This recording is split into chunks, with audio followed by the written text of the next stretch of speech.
será que um dia essas medicações elas vão ser eficazes para tratar as doenças psiquiátricas? Espero, sem dúvida, que um dia tenha a aprovação para os transtornos mentais. O que a gente tem? Esse trabalho, apesar de ter sido do ano passado, eu achei extremamente interessante, onde a gente tem uma análise comentada de um grupo de psiquiatras falando sobre os desafios e as potencialidades da semaglutida na psiquiatria. Então, a gente sabe, isso não tem mais dúvida, que ela é capaz de melhorar toda a síndrome metabólica, reduzir o risco cardiovascular nos pacientes que usam antipsicóticos, antidepressivos de segunda geração, que está associado, né, ao aumento de síndrome metabólica.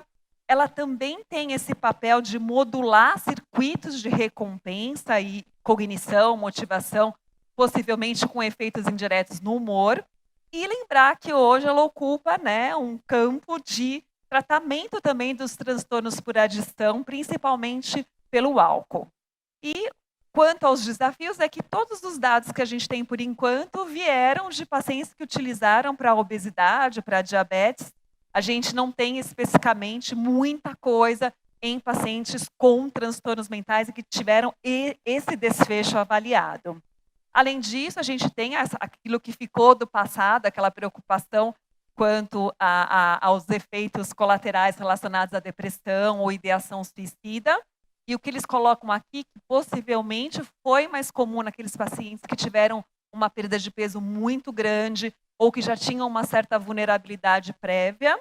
E lembrar que essas medicações elas atuam retardando todo o esvaziamento do trato gastrointestinal e elas podem impactar, então, na absorção das medicações que a gente toma por via oral e também aumentar o risco de broncoaspiração em procedimentos. A gente também não tem dados a longo prazo nos pacientes que usam psicotrópicos, como seria o uso dessas medicações a longo prazo. Esse outro trabalho também muito interessante, que ele fez uma revisão de estudos onde esses pacientes utilizavam para os transtornos mentais, e o que a gente vê é que na depressão, a maioria mostra efeitos benéficos em sintomas depressivos, e lembrar, principalmente no contexto a diabetes e obesidade, lembrando que possivelmente esteja relacionada à melhora daquela inflamação clínica, subclínica crônica de baixo grau que a gente tem comum a essas duas doenças, né?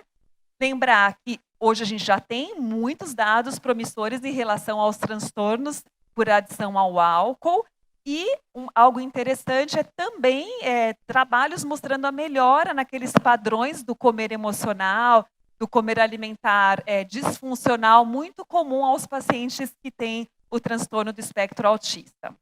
Em relação à esquizofrenia, a gente tem muita coisa sobre a melhora da síndrome metabólica, poucos dados em relação à questão de funcionamento psicossocial e cognição.